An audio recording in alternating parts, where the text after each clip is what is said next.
there is a Pokémon feature that you physically can't use anymore.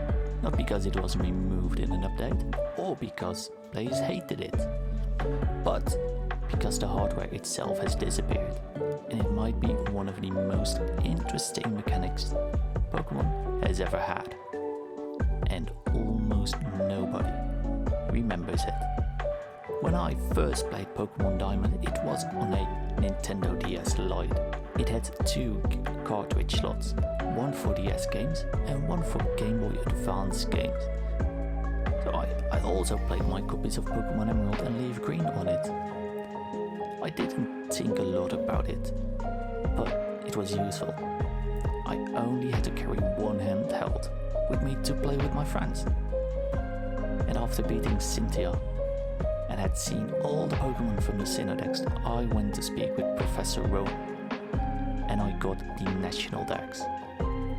Then, when strolling around Sinnoh, I learned that this double cartridge slot could do other stuff. If you inserted a Pokémon game in the GBA slot on the DS, things changed in the Gen 4 games in Diamond, Pearl and Platinum. Certain Pokémon would appear in places where they didn't before, and it got the unofficial name called dongle modes.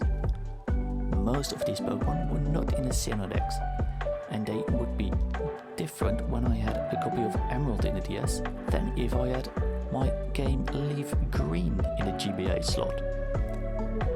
It wouldn't change the music in the games or have fancy notification. It could easily be missed if you hadn't had searched for it. And later in this video, I'll explain how Pokémon could actually bring this feature back on the Switch. It didn't feel like a mechanic, it felt like a reward for having adventures in other regions. This made the Pokémon world feel more connected. It made it feel like Kanto, Hoenn and Sinnoh were one and the same universe. Do you remember Madeline in Snowpoint City that traded a Haunter for only it to be holding an Everstone? Probably frustrated you as well as it did myself. Well, if you had a Pokémon GBA title in the Nintendo DS and you went to the old chateau, to the room with a haunted portrait, there was a 4% chance to find a fully evolved Gengar. Of course, you could also import Pokémon from your previous adventures into this new world. Your trusted Pokémon was back to support you through the battle zone and Stark Mountain. It made it feel that your other Pokémons mattered and Pokémon cared for the returning player. Just like that special mission in Pokémon Ranger where you saved a Manaphy. After some years, this disappeared. The Nintendo DS moved on, and the new DSi didn't have a GBA slot anymore, as did the 3DS. And now this feature is gone, not because it was a bad thing or the players hated it, just because the tech evolved, and quietly this little but meaningful mechanic disappeared. Pokémon Heart Gold and Soul Silver had already lost this mechanic, even though it was in the same generation of games. Yeah, we have Pokémon Home to store and move Pokémon between games, but it's just mass storage. And via some twists and turns you could in theory bring Pokémon from way long ago to the latest games. But the random spawns of Pokémon that originally didn't appear, they are gone, to never return so far. I got an idea how it could be integrated into the games of the future. A fun fact is that the remakes Brilliant Diamond and Shining Pearl, you could get a Pokémon given to you if you owned an older game. With Pokémon save files being stored on the console itself, Brilliant Diamond and Shining Pearl could see which games you have played in the past, unlocking a gift Pokémon. Mew, if you have save data from either Pokémon Let's Go Pikachu or Let's Go Eevee, and a Jirachi if you have save data from Pokémon Sword and Shield on your console. So we know it is possible in terms of game coding. The save data from older games could give access to more Pokémon, like roaming legendaries or mass outbreaks, if Game Freak and the Pokémon Company wanted to.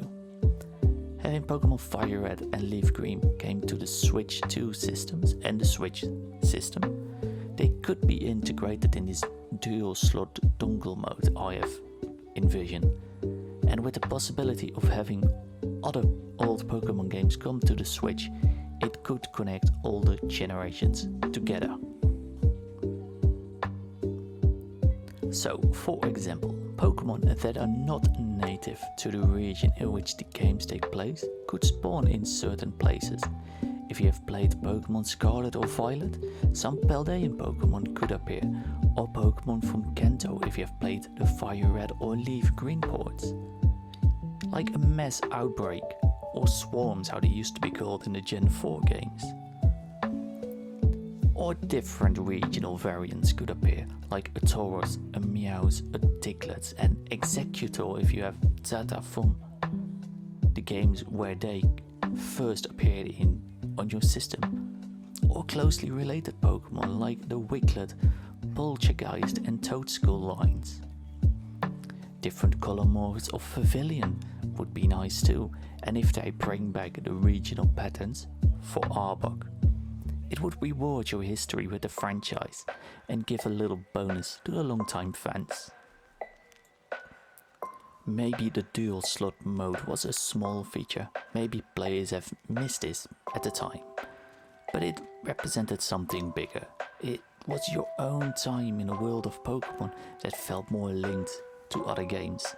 Owning more than one generation of Pokémon games could change your experience in the current game. Physically bringing back the dual slot from the DS is not gonna happen, but we can bring back the idea of it. Maybe that is what the world of Pokémon needs right now. Not bigger worlds or louder features, just a meaningful connection in between those. What do you think? Should Pokémon bring back something like the dual slot mode? If you're still watching this video, thanks for watching. Please like this video if you liked it, dislike it if you have disliked it. Leave a comment, subscribe, and in the description down below there is a link to go to my Twitch channel where I regularly play Pokemon games and we can hang out together, play games, talk about games, and have a load of fun. Thank you for watching.